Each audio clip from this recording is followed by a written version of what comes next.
Omram, le retour, chapitre 1.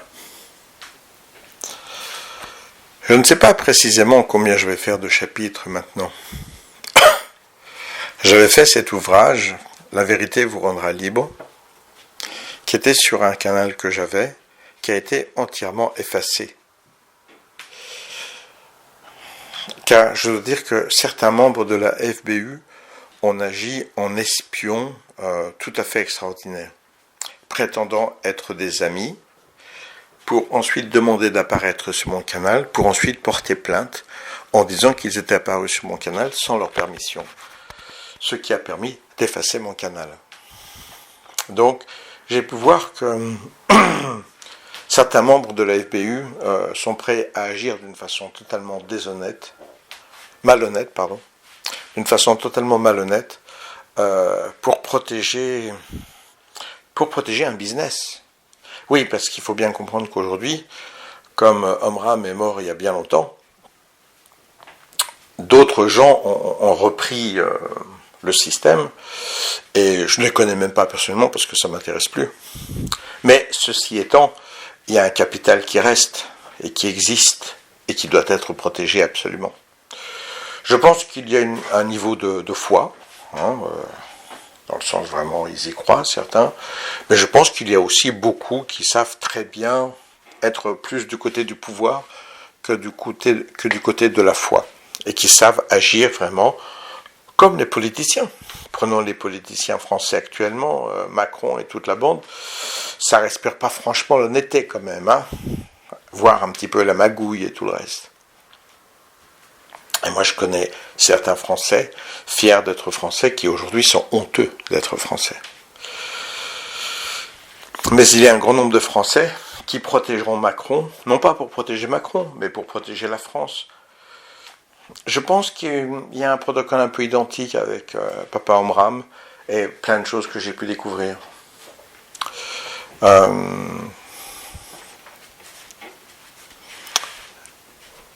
Quand on a basé toute sa vie sur une certaine croyance, rejeter cette croyance serait avoir l'impression de rejeter toute sa vie dans les toilettes, quoi.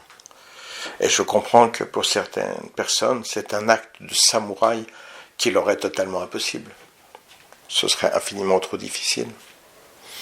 Depuis des années, après La vérité vous rendra libre, je suis devenu encore plus sage avec les années. Mais j'ai eu aussi de nombreux contacts avec beaucoup de personnes encore, en apprenant bien des choses, me faisant apparaître Omram comme un politicien. Je suis en train actuellement de faire un ouvrage sur les arts martiaux, que je vais publier aussi sur ce canal d'ailleurs, et où en fait on a affaire au même problème, c'est-à-dire que la plupart des gens ne sont pas capables de gérer le pouvoir. Le pouvoir excite, le pouvoir rend fou. Et que ce soit dans les arts martiaux, que ce soit dans la FBU, que ce soit... J'ai aussi beaucoup pratiqué la flûte et j'étais très ami avec un monsieur qui était très haut placé dans le monde de la flûte en France au moins. Et il m'a raconté un peu sa vie et je lui ai dit mais tu me racontes ma vie dans les arts martiaux ou avec la FBU, c'est la même chose. Donc là où il y a vraiment une chose très regrettable, c'est Papa Omram, oui je l'appelle de plus en plus comme ça, c'est un peu moqueur en étant poli en même temps.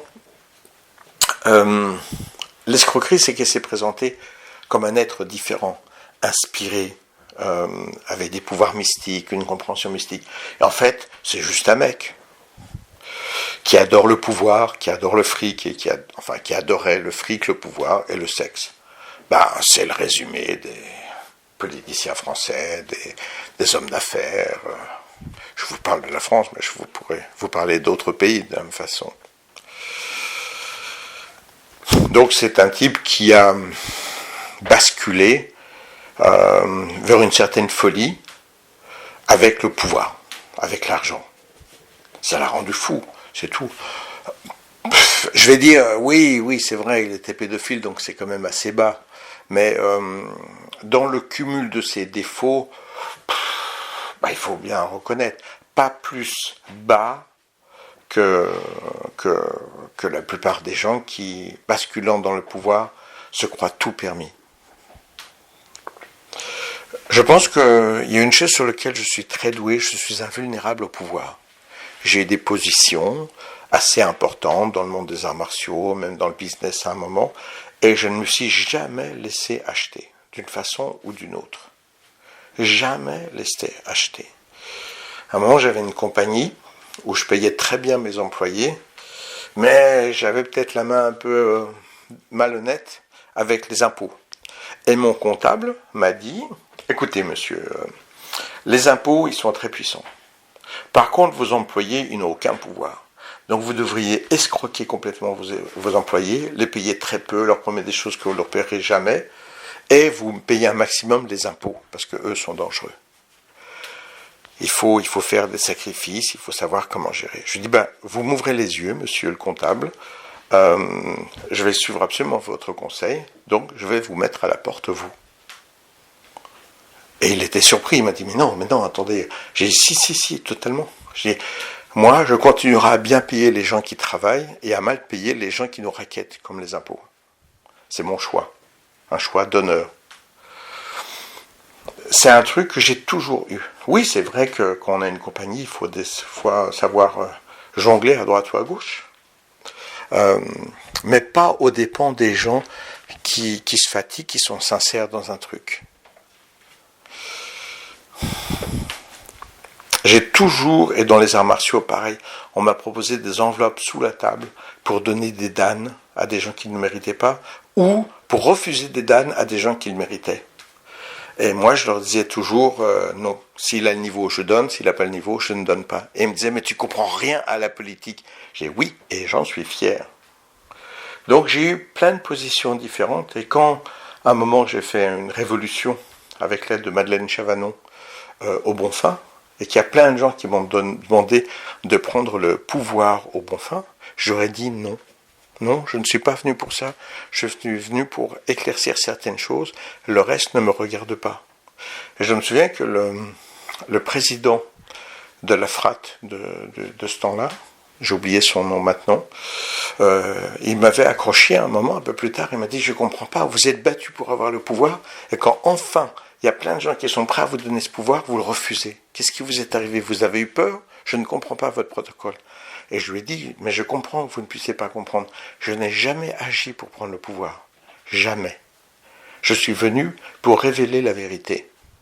Une fois que mon travail est fait, je n'ai plus rien à faire ici. Ciao, au revoir. Donc c'est vrai que tous ces aspects de pouvoir, c'est l'histoire de l'être humain. Hein. Moi j'ai découvert des articles où j'ai pu voir que Papa Omram, au début, quand il est arrivé de Bulgarie, il s'est associé avec un autre maître. Donc c'était une association de business, quoi, tout simplement.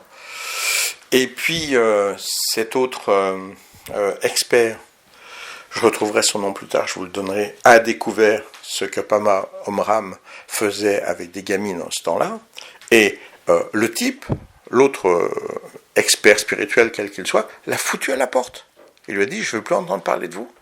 Donc il s'est fait jeter par la police, c'est vrai, mais il s'est fait choper par la police, mais il s'est fait jeter à la porte par d'autres, ou au moins un autre qui se disait aussi expert spirituel, et qui lui a dit, casse-toi, va crever. Avec ce que tu fais, je ne veux plus entendre parler de toi. Je sais aussi que Papa Omram s'est fait choper à la frontière, alors qu'il ramenait en Bulgarie des lingots d'or.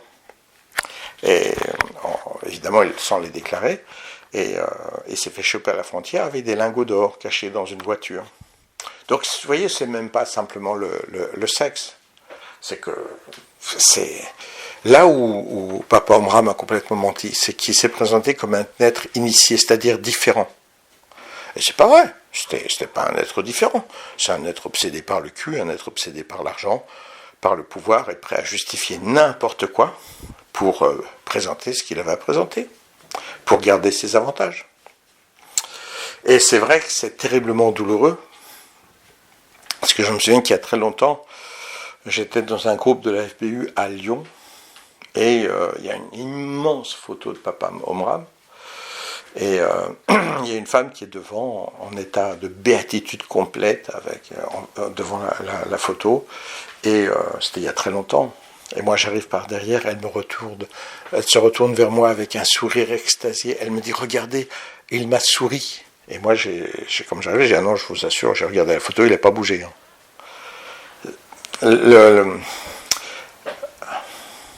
C'est super difficile, je crois, pour ces êtres-là, de ne pas basculer vers une folie, parce qu'en plus, les gens qui sont autour d'eux sont tout aussi fous en admiration que les autres sont fous en pouvoir, en argent et en sexe. Parce que l'être humain est extrêmement instable. Moi, j'ai eu des élèves qui pratiquaient un stage avec moi, et à la fin du stage, qui m'ont déclaré qu'ils savaient qui j'étais, et ils m'ont déclaré que j'étais la réincarnation de Jésus-Christ. Donc mon protocole, ça a été de dire, très bien, exposez ce qui vous amène à cette conclusion. Et moi, je me disais, 5 ou 10 minutes, comme je ne vais pas les contrarier, ils vont s'apercevoir que c'est du délire, et puis ils vont se calmer. Et ils ont parlé pendant 3 heures. 3 heures. Et à un moment, je me souviens d'une dame qui exprimait, oui, j'ai toujours su que je rencontrerais Jésus dans cette vie. Puis, elle était assise, à un moment, elle a bourdi debout, elle a écarté ses bras envers moi, puis elle me dit, mon Jésus! Puis après, debout comme ça, elle hésitait, elle disait, oui, mais si tu es Jésus, et que je suis là, alors qui suis-je? Allez, t'es Saint-Pierre, moi je suis Jésus, on va travailler ensemble, on y va. Les lingots d'or, c'est pour nous. Et après ces 3 heures, j'ai été obligé de leur dire, et je savais que ce serait un désastre, j'étais obligé de leur dire, non, je ne suis pas la réincarnation de Jésus, je ne suis même pas la réincarnation d'un disciple de Jésus, je sais qui j'étais en ce temps-là, et j'étais même pas proche de Jésus, donc... Et plus tard, les gens m'ont jeté complètement. Ils devaient faire d'autres stages avec moi et tout a été mis à bas. Après 3 ans de travail, quand ils m'ont vu comme la réincarnation de Jésus, j'étais obligé de dire non. Je savais que ça mettrait par terre toutes ces années de travail et de regroupement de plus en plus d'élèves. Mais je ne savais pas d'autre choix, quoi. Et les élèves, plus tard, ont dit quelle arrogance que de dire qu'ils savaient qui il était. Donc j'étais arrogant de refuser d'être la réincarnation de Jésus-Christ. C'est même pour le... Moi, j'ai connu aussi le comptable des homistes. Un truc qui était à Castellane, me semble-t-il, dans le sud de la France, avec le Messie cosmoplanétaire, truc machin, enfin bon.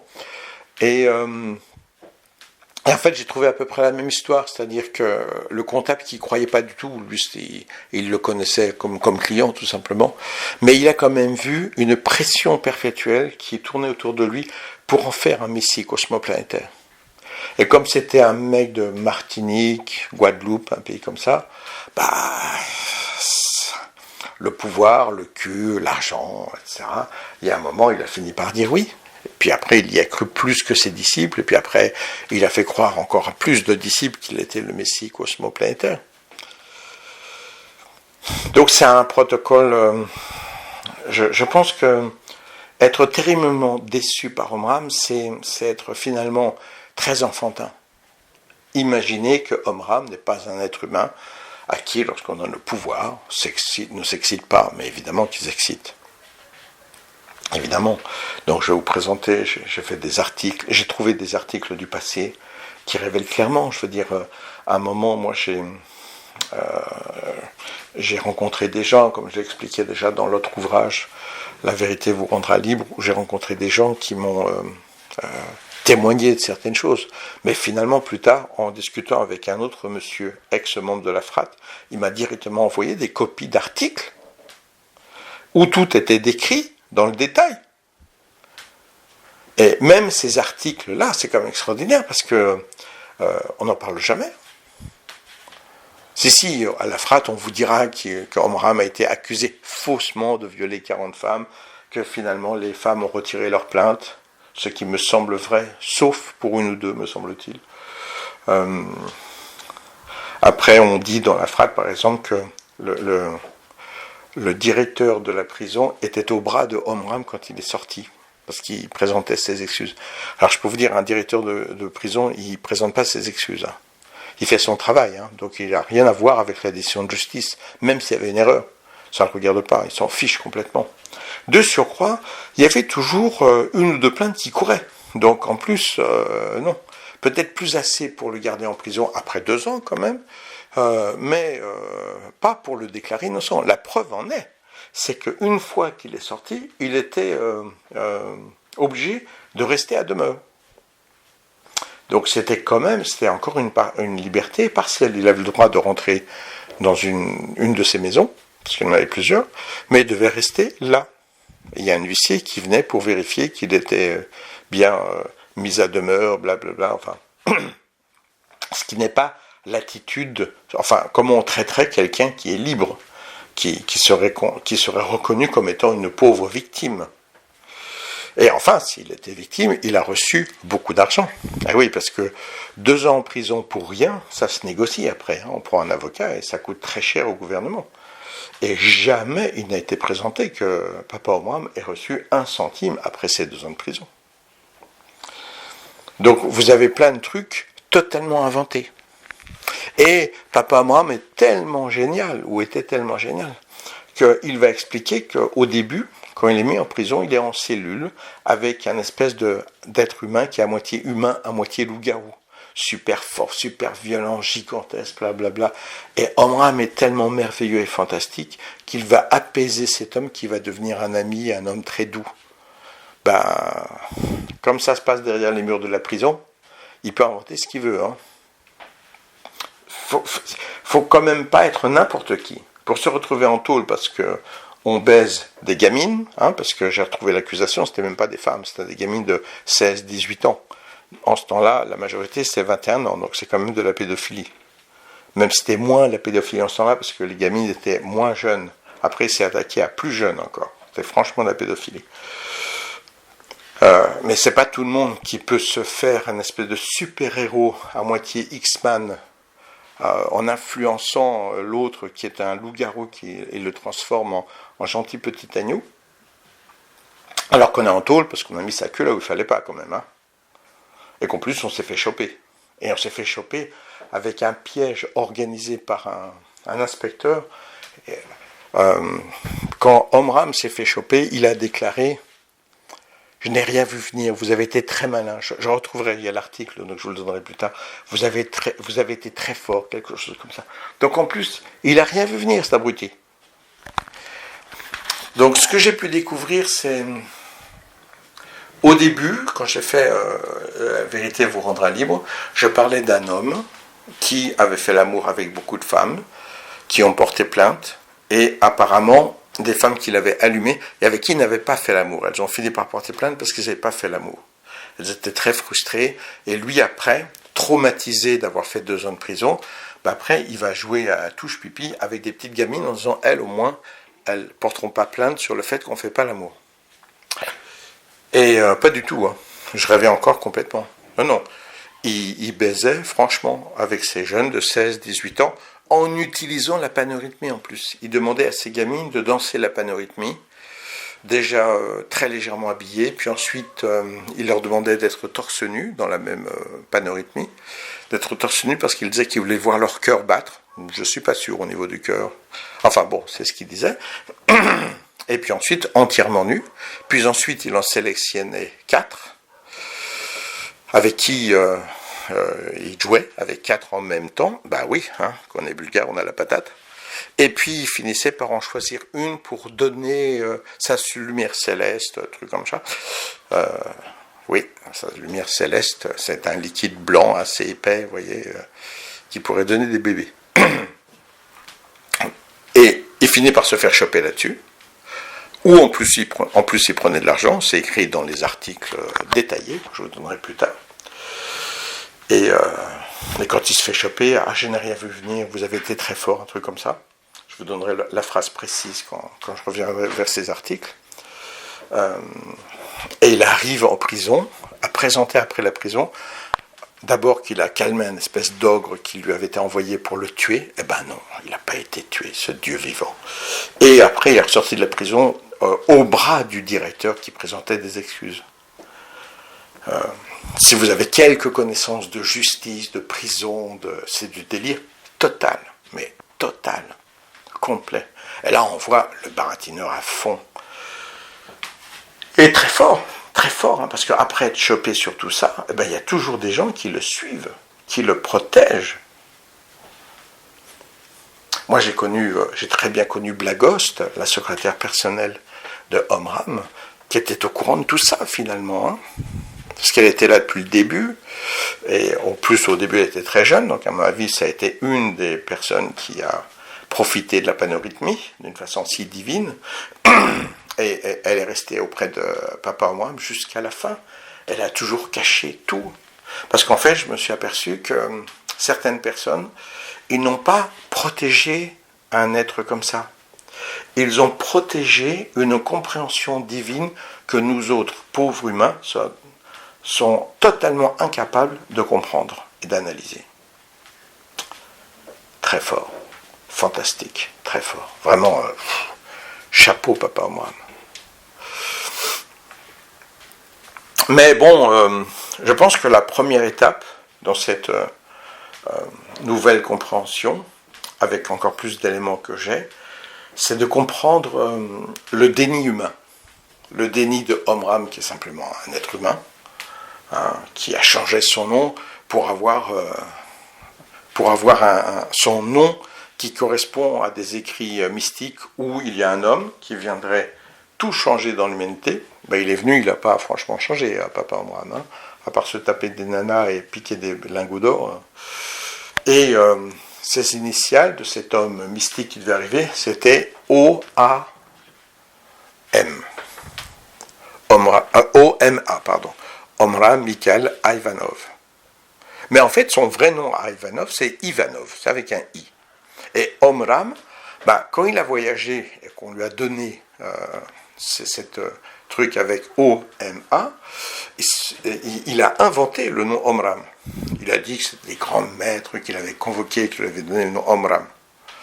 Moi, il y a des kryptoniens qui m'ont convoqué, ils m'ont dit que j'étais Superman. Si vous n'y croyez pas, tant pis pour vous. Vous êtes trop petit, vous ne pouvez pas comprendre. Donc, quand même, d'un mec qui s'appelle Mikhail Ivanov, il a M-I comme initiale, il voit un truc avec des initiales où on annonce un truc exceptionnel, ce sera O-M-A, et après ça fait appeler Omram Mikhail Ivanov. C'est pas à la portée de tout le monde quand même. C'est pas à la portée de tout le monde, je veux dire, une puissance de baratin et de mythomanie à ce niveau-là, c'est totalement fabuleux.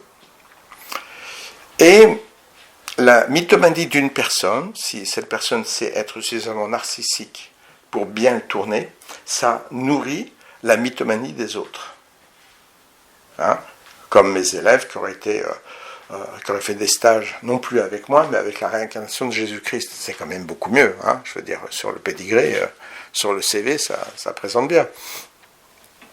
Et Papa Omram, il a vu ça. Il est arrivé avec l'image de Peter Denov, qui était super connu et respecté en France. Un grand mystère. C'était le frère Michael qui arrivait. Le disciple direct de le disciple direct de Peter Denov. Donc, il voit qu'il a une aura extraordinaire.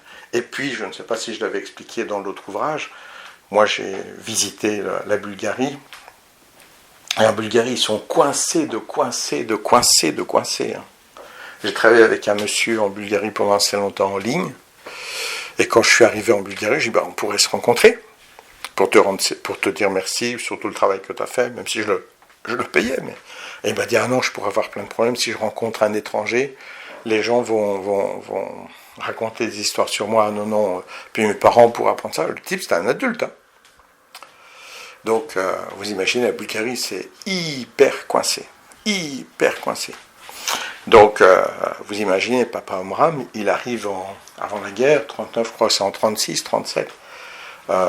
C'est les petites Françaises là, qui se réveillent bien, qui sont bien chaudes, c'est le loup qui arrive dans la bergerie. C'est clair, il a 36 ans. En Bulgarie, c'est pas éclaté. Hein. Je veux dire, je connais pas sa vie privée, mais c'est sûr que pour les partous et tout en Bulgarie, ça va être plus difficile. Donc là, il arrive au paradis. Donc il arrive, il est l'image du disciple du maître Peter Donov, avec les petites françaises bien chaudes, bien mignonnes, et qui ne voulait qu'une seule chose, c'est baiser avec lui, je veux dire. Au début, il a forcé personne. D'ailleurs, même les enfants, s'il les a forcés après, mais même les gamines qui faisaient la panorhythmie et tout, on les obligeait pas à y aller. On les manipulait, elles étaient tellement fières d'être sélectionnées par le maître Mikhail Ivanov en ce temps-là, que... Et je vous dis, un autre spiritualiste, qui ne fait pas partie de la police, qui est juste un spiritualiste, ils étaient associés, et il lui dit, casse-toi, je ne veux plus entendre parler de toi, quand il découvre avant les flics les choses qui se passent avec des nanas. Donc le collègue spiritualiste, puisqu'ils étaient deux associés au début, rejette l'autre, rejette Mikhail Ivanov, parce qu'il découvre avant les flics. Et puis après, malgré tout, qu'il se fasse jeter, qu'il soit déjà découvert, il continue, il ne peut pas résister. Et puis au bout d'un moment, il se fait choper, quoi. C'est tout, je veux dire, c'est un mec qui est addicted, drogué par le pouvoir, par le sexe, et il se retrouve dans un scénario qui est tellement fabuleux, tellement intéressant, que comment voulez-vous qu'il rejette tout ça? Et plus on s'enfonce dans le mensonge, et moins on s'en sort. Moins on s'en sort. Alors au moins à la décharge de Papa Omram, parce que j'ai vérifié, parce que j'aime bien vraiment aller tout fouiller, c'est que Papa Omram, il l'avait annoncé qu'en quelques années avant l'an 2000, ce serait l'âge du Verseau. La fin du Kali Yuga, pour ceux qui connaissent.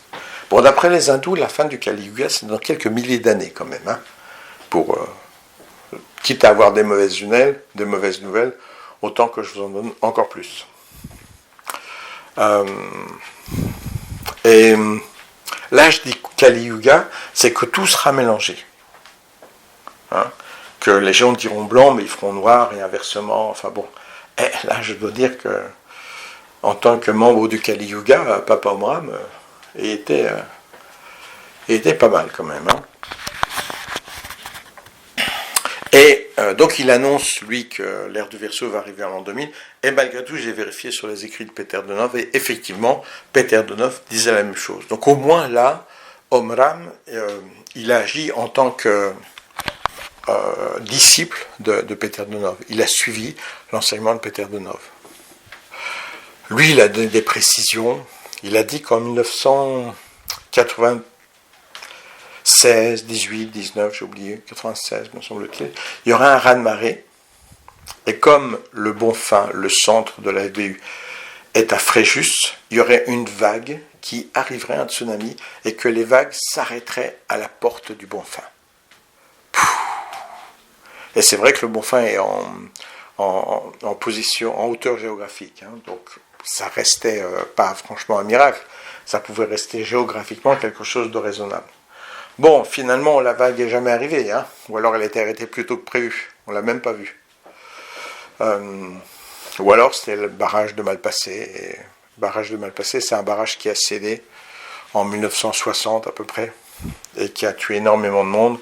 Parce que c'était une vague qui arrivait de l'intérieur du pays, qui s'est déversée vers la mer. Une vague de 70 mètres de haut. Bon, rien à voir avec Papa Omram. Donc, depuis là, on pourrait se dire, bah ouais, mais le tsunami qu'il avait annoncé, c'est jamais arrivé. Et l'ère du Verseau, c'est jamais arrivé. Ça fait rien, on n'en parle plus, c'est tout, et on continue. Le business continue.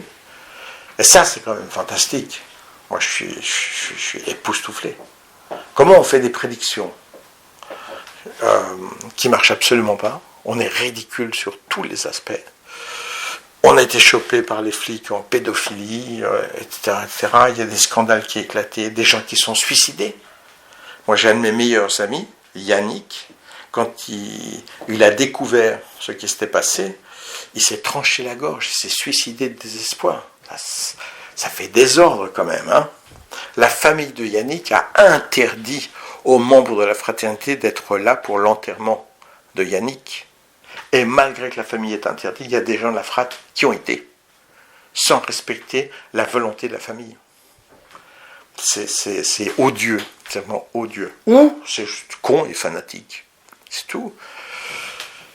Ils sont complètement fanatiques et ils n'arrivent pas à réaliser pourquoi est-ce que Yannick, qui était un être exceptionnel, de bonté, d'honnêteté, de générosité, vraiment un type que j'ai toujours admiré, que je continuerai à admirer, de désespoir quand il a découvert ce que Papa Omram faisait. Parce que le malheur pour lui, c'est qu'il s'est marié avec une des filles qui a été le jouet de Papa Omram.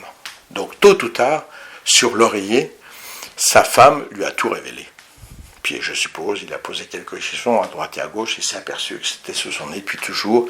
Et il était tellement pur, tellement honnête, tellement naïf qu'il n'a rien vu. Et puis voilà, quand il a fait face à certaines choses, pour lui c'était insoutenable. Je sais qu'à la fin de sa vie, il était désespéré, il voyait des démons de partout. Mais c'est normal. Il a réalisé qu'il a sacrifié toute sa vie pour un pédophile, qui a toujours menti, qui a toujours manipulé. Donc quand toute ma vie, toute ma croyance est tournée vers un être que je découvre être un enfoiré à la fin, c'est sûr que mes croyances de protection spirituelle, elles sont un peu plus vacillantes. Au point, à la fin, parce que ça vous paraît, ouais, mais c'est pas parce que je suis déçu par un mec, que je vais me trancher la gorge. Oui, sauf que vous oubliez qu'il a donné à peu près 50 ans de sa vie, sans salaire, en faisant tout pour Papa Omram, en montant des montagnes pour Papa Omram, en laissant tomber son travail dans l'armée alors qu'il aimait ça, il était dans les trucs alpins, alors que lui, la montagne, c'était sa vie, ça a toujours été un montagnard et tout. Je vous dis, un être exceptionnel. Pas un doigt de critique contre lui, si ce n'est peut-être un peu trop de naïveté et de sincérité. Pauvre bonhomme. Mais un homme que j'ai toujours admiré, que je continuerai à admirer. Il n'a rien vu venir, quoi. Donc quand ça lui est tombé dessus, il s'est senti poignardé, c'est le cas de le dire, parce que c'est exactement ce qu'il a fait, à la gorge. Ouais. Donc, quand je reviens pour vous présenter un petit peu tout ça, il faut que vous sachiez que la vérité vous rendra libre, comme je le disais, a été totalement effacée sur un autre canal que j'avais. Et il y a des gens, des amis, qui sans rien me dire, ont republié tout cela sans m'en informer. Et récemment, par un autre ami, je lui avais donné cette adresse de Blind Samurai pour un autre film que j'ai mis sur des exercices d'arts martiaux que je faisais d'avant. Et c'est lui qui m'a dit « Ah non, mais il n'y a pas que ça, il y a 300 films. » Je dis « Quoi ? Comment ça, il y a 300 films ?» Il dit « Bah oui, il y a La vérité vous rendra libre, et blablabla. » Je dis « Ah bon ?» Et j'ai découvert, c'était un super cadeau de réaction contre l'injustice que des gens ont fait sans m'en informer. Comme je suis aveugle, ils se sont occupés de ça, et voilà. Alors maintenant que je sais qu'il y a ça, et comme j'ai eu plein de nouvelles informations, je me suis dit, bon, les petits loups, je vais vous en remettre une petite couche quand même. Je vais respecter le cadeau de mes amis pour vous en mettre une petite couche. J'étais en train de préparer un ouvrage, qui sera publié aussi ici, sur l'histoire du Karaté-do Shotokai, parce que j'ai aussi beaucoup été engagé dans l'évolution des arts martiaux.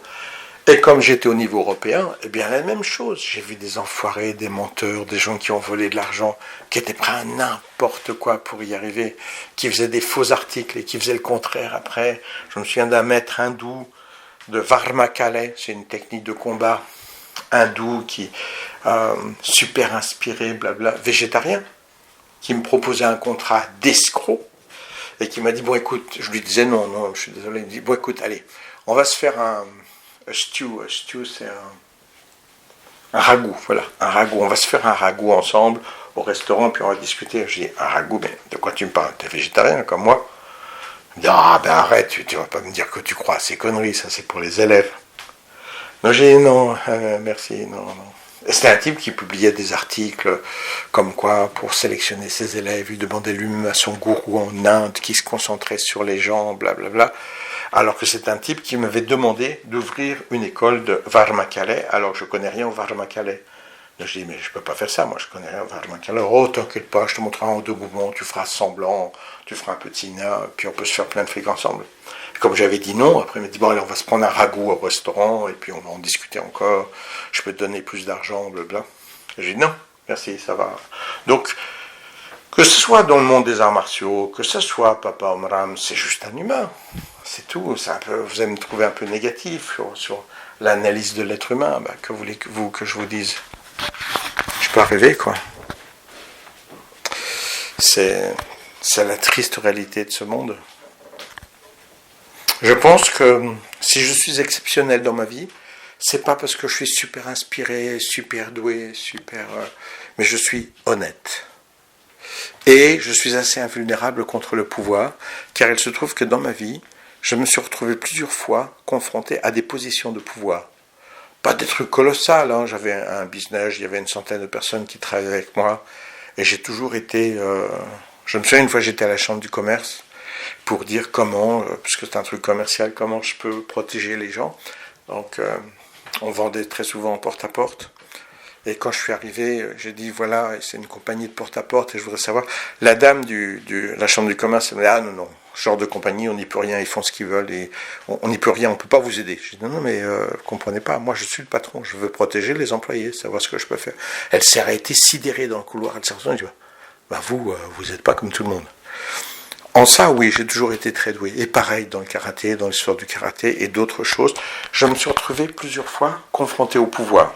Pas des pouvoirs cosmiques, hein, mais quand même des pouvoirs qui influençaient la vie de certaines personnes, positivement ou négativement. Enfin, je refusais en disant je te donne ce montant d'euros ou de francs ce temps-là, et tu ne donnes pas un dan, c'est un grade supérieur à celui-ci parce qu'il va nous déranger. J'ai dit non.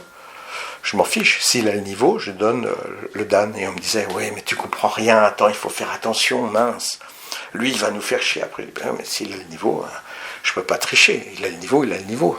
Après, c'est sa responsabilité de faire ce qu'il a d'en faire. Mais il ne fait pas partie de notre école, tu ne veux pas lui donner un dan comme ça. Mais s'il a le niveau, je le donne. C'est tout. Et puis quelqu'un de notre école, même s'il n'a pas le niveau, lui, il faut donner parce que comme ça, il va aider à renforcer notre école. J'ai dit, non. Quelqu'un qui a un mauvais niveau dans notre école, avec un dan complètement tordu, c'est quelqu'un qui va affaiblir notre école, au contraire. Ah, mais tu comprends rien à la politique. Donc, j'ai eu la chance d'être confronté au pouvoir plusieurs fois, avec les chantages, avec les manipulations, que j'ai toujours refusé. Puis ensuite, moi-même, j'ai enseigné des arts martiaux, mais aussi la spiritualité, toutes ces choses-là. Et à chaque fois que j'ai rencontré un barge, qui voulait, si vous saviez le nombre de réincarnations de Saint Jean, Moïse, Jeanne d'Arc et Cléopâtre, c'est marrant, les autres, ils ne se réincarnent pas. C'est juste ceux-là qui se réincarnent. Si j'avais accepté leur cinéma, ils auraient dit, attends, on va faire ça ensemble, on va faire ça. Et si on prend un petit peu à la louche comme ça tous les barges du coin, on finit par avoir un groupe très puissant. Aujourd'hui, je suis très vieux. Je travaille en association avec 3-4 personnes qui apprécient ce que je fais, voilà, c'est tout. Donc, je pense que j'ai largement le niveau pour pouvoir hypnotiser et capturer beaucoup de gens. Mais je n'ai jamais fait ça. Et il n'y a pas longtemps, il y a 2 Italiens qui ont passé une semaine avec moi, qui venaient en tant que bénévoles dans une ferme où je suis très souvent pour aider aussi. Et ils m'ont dit, c'est fantastique parce qu'avec toi, tu n'imposes rien. Tu ouvres les yeux aux gens, tu donnes des informations, ils font ce qu'ils veulent, tu n'imposes rien. C'était 2 jeunes de 16 ans et 18 ans, ils disent, moi, nous, dans notre vie, on a toujours des autorités au-dessus de nous qui nous disent, tu dois faire ça, tu dois faire ça. Toi, jamais tu ne donnes un ordre. Tu donnes des informations, tu donnes des conseils, et les gens doivent décider par eux-mêmes. Je dis, oui, c'est ce qu'on appelle la pédagogie. Si vous n'avez pas le choix de la liberté, comment pourriez-vous progresser? Comment pourrais-je prétendre appliquer une pédagogie si je ne vous donne pas la liberté? Et cette liberté que j'ai donnée à beaucoup de gens, ça a souvent été une liberté pour qu'ils me volent de l'argent, pour qu'ils me blessent, pour qu'ils mentent dans mon dos, etc. Donc, encore une fois, la société m'a enseigné, ment, manipule, contrôle, et tu t'éviteras des problèmes. Et je n'ai jamais accepté. je finis ma vie tranquillement, en tant qu'aveugle, avec 3 ou 4 amis qui me permettent quand même de survivre, de m'entourer un petit peu, mais rien d'autre. Je n'ai aucune haine, aucune colère, aucun regret. Je vous donne les choses telles qu'elles sont, sans les empirer et sans les diminuer parce qu'il faut respecter un tel ou un tel. Il y a certaines personnes dont je serais obligé de cacher le nom, parce que ce sont des gens encore vivants, à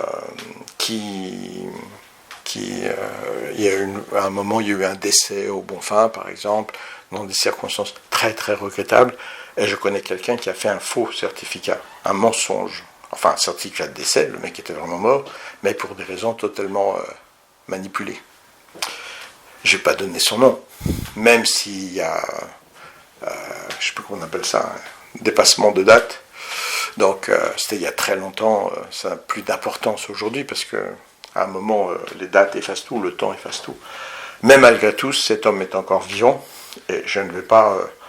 c'est un ami qui regrette énormément beaucoup de choses qu'il a fait sous l'influence de Papa Omram, parce que lui aussi, il a gâché sa vie entière.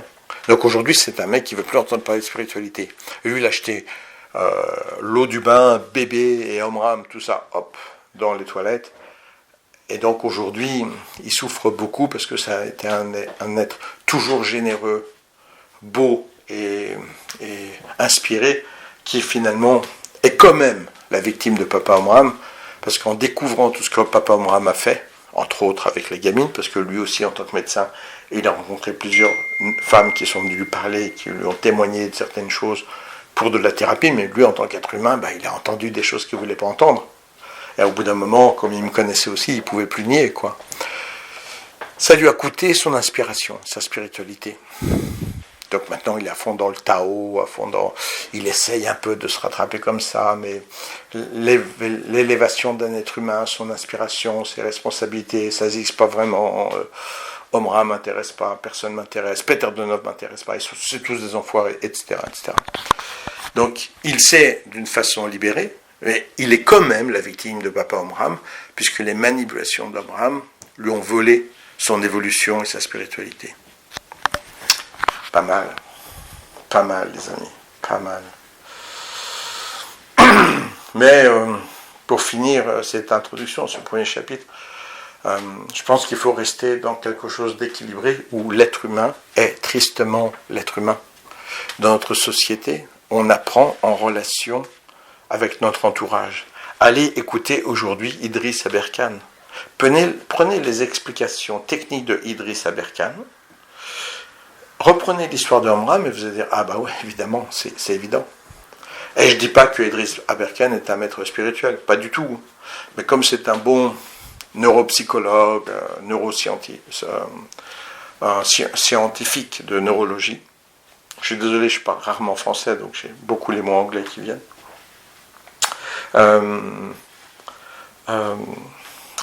Quand il analyse le cerveau, c'est un mec qui a écrit Transformez votre cerveau. Il me semble que c'était ça le titre de son livre, de Idriss Aberkan. Il y a plein de conférences de lui sur Internet. Bon, Idriss, c'est un mec qui aime beaucoup l'argent. C'est un mec extrêmement intelligent, mais qui sait un peu trop qu'il est intelligent. Donc on peut vraiment prendre son enseignement, mais ne soyez sous l'influence de personne. Pas même de Idriss, pas même de moi. Pensez, utilisez la matière grise dans votre tête et décidez par vous-même. Mais bon, si on prend la compréhension de psychologie de l'être humain en général, et l'influence de notre entourage, l'influence de notre entourage, c'est pas brillant. Dans le temps, on pouvait être chevalier, samouraï, moine Shaolin ou autre chose. Mais aujourd'hui, dans cette société, on apprend de l'école, qui est totalement injuste et violente, qui vous apprend la terreur, qui vous apprend à détester l'éducation, à souffrir pour apprendre. La politique qui vous apprend que seul le mensonge existe, et les manipulations existent. L'injustice de la vie, la violence de la vie. Comment voulez-vous être après un être inspiré, illuminé, parce que vous avez médité au lever de soleil? Arrêtez vos débilités, quoi. Faut être sérieux à un moment. Je veux dire,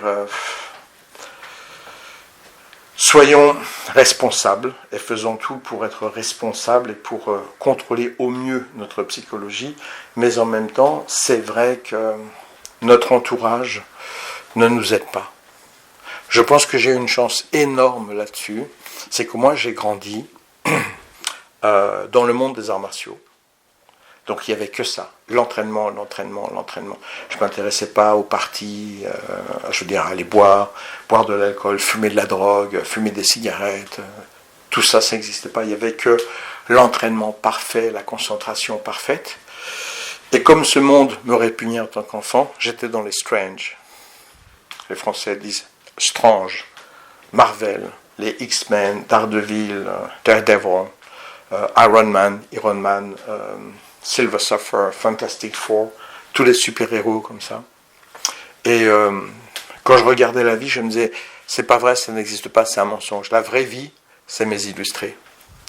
Donc j'ai grandi dans un rêve que j'ai essayé d'appliquer dans ma vie, de samouraï, de docteur justice, pour ceux qui ont pu lire ça dans PIF dans le passé, de kung-fu avec David Carradine, puis les entraînements, toute la journée, tous les soirs, tous les week-ends.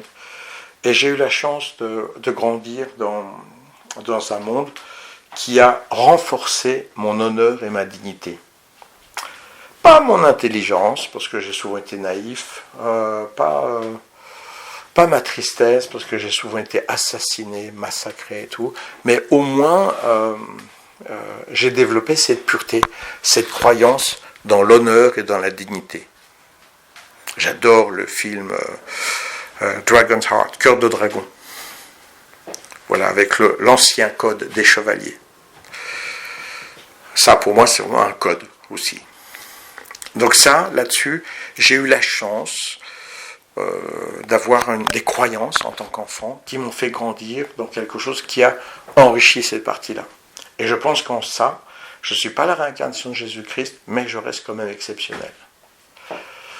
Pour la plupart des gens, l'école, ça ne m'intéressait absolument pas, je l'ai rejeté immédiatement.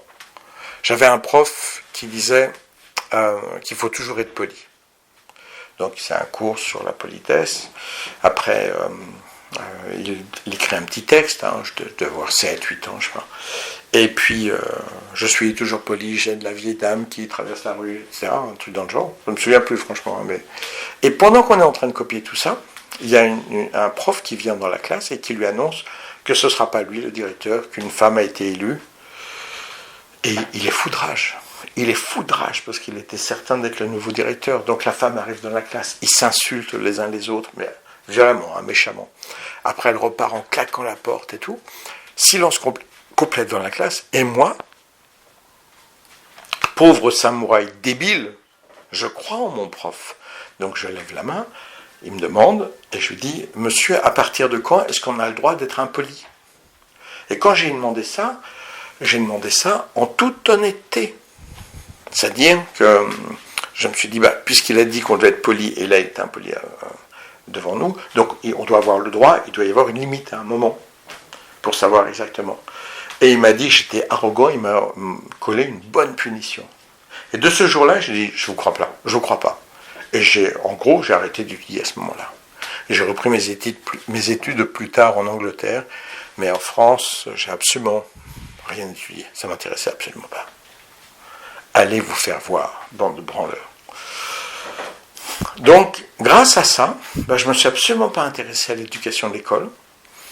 J'étais dans mes strange, dans mes super-héros, dans Kung Fu, dans Docteur Justice, et dans l'entraînement impeccable, sans tricher, on se donne un maximum, concentration absolue, douter c'est déjà mourir, pas d'hésitation, pas de doute, pas d'économie, on se donne à fond, complètement. Chaque mouvement doit être appliqué comme si c'était peut-être le dernier de notre vie. Si je ne fais pas parfaitement ce coup de pied, peut-être que mon ennemi va me tuer. J'étais entraîné là-dessus. Et cet entourage, ça m'a terriblement protégé de tous ces mensonges. Voilà. La plupart des gens, ils n'ont pas eu ça. Donc, ils ont assimilé le mensonge, le désir, le fantasme. Donc, au bout d'un moment, eh bien, une fois qu'ils ont un pouvoir, qui leur permet de dire tout haut ce que les autres pensent tout bas, eh ben, ils se lâchent à fond. Pouvoir, cul, manipulation, argent, fainéantise, etc. Donc, bien sûr, Omram est un traître dans le sens où il s'est présenté comme un être différent, comme un exemple, alors qu'il ne l'était absolument pas, c'était juste un être humain, avec du pouvoir. Mais regardez les chanteurs, les stars, regardez les politiciens, c'est partout. Parce que la société d'aujourd'hui, elle vous donne ces traumatismes, ça s'appelle CPTSD, Complex Post-Traumatic Stress Disorder, ce qui veut dire vous avez cumulé tellement de chocs émotionnels négatifs qu'à un moment, vous patinez dans la choucroute, à tel point que vous pourriez effectivement faire l'amour avec une gamine, que vous pourriez voler de l'argent, que vous pourriez détruire des vies, etc. En vous disant oui, mais, et en trouvant toujours une raison. Quand vous mourrez, vous perdez le mais. Quand vous mourrez, une force vous dit comment as-tu aimé. Mais durant votre vivant, c'est pas un problème. Oui, d'accord, j'étais un peu violent, mais je peux expliquer parce que ceci, cela. Mais. C'est ce qu'on appelle le narrateur. Je peux me justifier. Inventer des choses pour justifier. Et voilà que quand je meurs, je perds le mais. Je perds mon corps physique, mais je perds aussi le narrateur et le mais. Et là, je vais vers la lumière en redécouvrant ma vie. Comment as-tu aimé ? Et la plupart du temps, au devant de cette réponse de comment as-tu aimé, vous entrez en enfer. Il est extraordinaire de penser que l'enfer, c'est un endroit plein de flammes. Donc, oui, dans l'image chrétienne, c'est pour vous brûler, vous torturer. Hell, ça veut dire enfer en anglais, qui vient de hella, qui veut dire lumière. Vous allez vers la lumière. Mais quand vous allez vers la lumière qui va vous révéler votre vie, sans le narrateur, sans le justificateur, sans le oui mais, vous arrivez en enfer. Pour arriver au paradis, vous devriez pouvoir profiter de tout l'amour que vous avez donné et reçu, sincèrement et honnêtement. Et pour la plupart des humains, ils arrivent en enfer, parce que cette société est infernale. Et que quand vous revenez après une réincarnation avec plein de traumatismes, des choses négatives que vous avez faites durant les guerres, durant qui que vous soyez, vous arrivez dans une société encore plus menteuse, encore plus négative, avec plein de traumatismes de vos vies passées, encore plus haut. C'est Kali Yuga. Voilà. C'est le gros caca, c'est clair. Et Omram n'échappe à rien, c'est tout, il est comme les autres. C'est tout, le pouvoir, l'argent, les lingots d'or. Donc je ne suis pas en train de l'excuser, en train de dire il n'est pas plus mauvais que les autres. Si, quelque part, il n'est pas plus mauvais que les autres. Voilà. Mais avec beaucoup plus de pouvoir que les autres. Donc ce qui bouillonne dans le cœur de beaucoup, mais qui restera juste des fantasmes et des possibilités qui effleurent mon esprit de temps en temps, voilà que pour d'autres qui peuvent exprimer ce pouvoir, fantastique. Moi, j'ai connu Delcourt, le président de la FFKMA, Fédération Française de Karaté et Arts Martiaux Affinitaires, ainsi que Guy Sauvin, directeur technique national du karaté, qui écrivaient tous deux des articles sur le karaté en disant qu'il fallait avoir de l'honneur, de la dignité, qu'il fallait être sérieux, respectueux de la hiérarchie, comprendre que le karaté ce n'est pas que du sport, mais aussi de la philosophie, de la grandeur, et tout, c'est tellement beau. Jusqu'au moment où, en début d'année, Delcourt et Guy Sauvin, ils sont barrés avec tout l'argent de la fédération. C'est beaucoup, beaucoup d'argent, de toutes les licences. Et Guy Sauvin, je sais qu'il a essayé d'ouvrir un zoo en Afrique. Delcourt, je ne sais pas ce qu'il est devenu. Par contre, je sais que Guy Sauvin a fait faillite avec son zoo, en plus. Ah là là, la vie est dure, c'est terrible.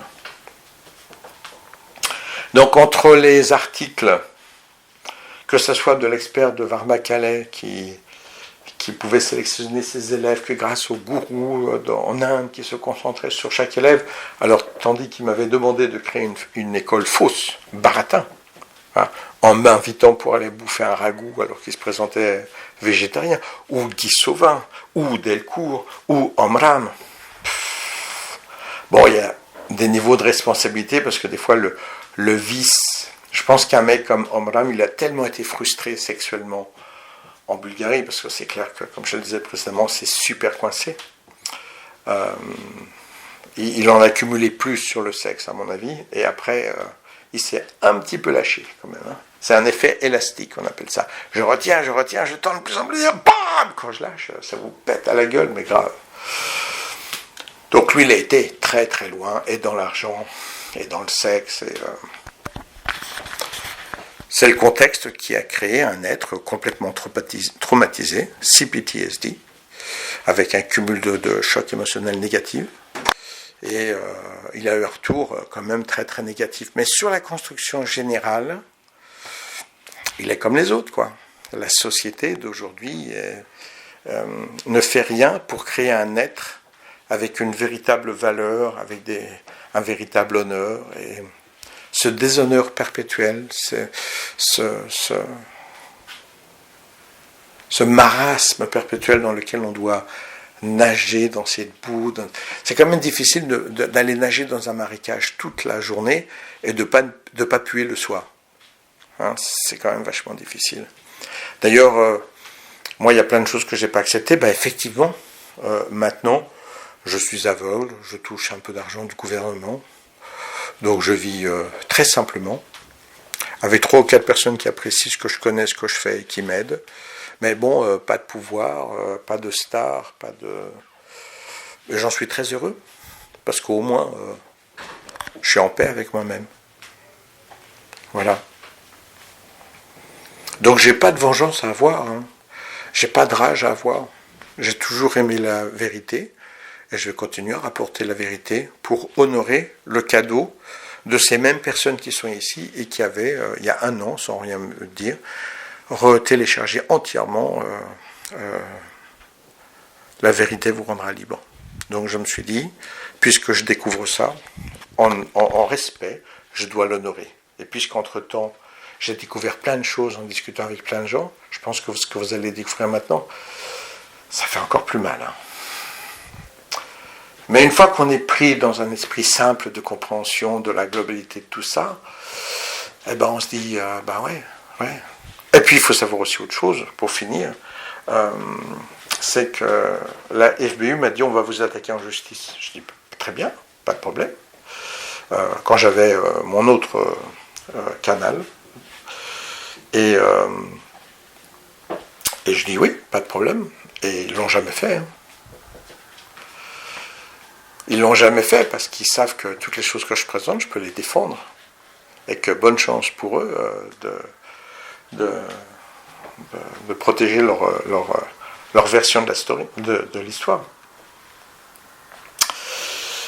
C'est pour ça qu'après, ils ont agi d'une façon beaucoup plus tordue en envoyant des gens qui ont prétendu être au courant et être tout à fait d'accord avec moi, faire des témoignages sur mon canal, pour ensuite se plaindre qu'ils avaient été mis sur le canal sans permission, et donc, évidemment, YouTube réagit tout de suite là-dessus, a effacé entièrement mon canal. Voilà. Très fort, bravo. Et quand j'ai vu ça, je dis, allez vous faire voir, ça me fatigue maintenant. Donc c'est vraiment ce canal qui existe maintenant de Blind Samurai. Moi, je l'avais juste demandé pour un film où je pratiquais des arts martiaux. C'est tout. Donc c'est moi qui avais dit, est-ce que vous pouvez un truc de Blind Samurai, je voudrais mettre ce film qui était aussi sur mon ancien canal et qui avait été effacé, un truc sur les arts martiaux. Je ne savais absolument pas qu'ils avaient présenté toutes les autres choses. Et maintenant que je découvre ça, eh bien je me dois, en honneur et en cohérence, de rapporter toutes les choses que depuis lors j'ai entendues et qui sont encore bien pires que ce que vous avez entendu avant. Mais encore une fois, quitter la naïveté, comme moi, j'ai dû quitter aussi, et vous verrez que vous démasquez Papa Omram, mais quelque part vous ne le haïssez pas. C'est peut-être ce monde, cette société qu'il faut haïr. On est vraiment dans un monde de perdition, de violence, de mensonges. Mais Omram a été un salopard dans le sens où il a utilisé des gamines. Donc il a été très loin dans son horreur. Mais en même temps, il est lui-même la production d'une société de chaos où il n'y a aucun honneur, aucune justice, aucune dignité. Voilà, un premier chapitre tout à fait positif, très simple, je ne mets pas d'image, je ne fais pas une construction compliquée, je pense que ceux qui veulent savoir seront peut-être intéressés. Et si personne ne s'intéresse, comme je ne recherche ni gloire, ni pouvoir, ni quoi que ce soit, il n'y a pas à aller plus loin. Je vous présente quelque chose d'honnête, simplement enregistré, en toute liberté, en toute sincérité. Merci, et peut-être à bientôt pour les rares qui voudraient en savoir plus. Mais croyez-moi, vous allez avoir des éléments plus que très très surprenants. Au revoir.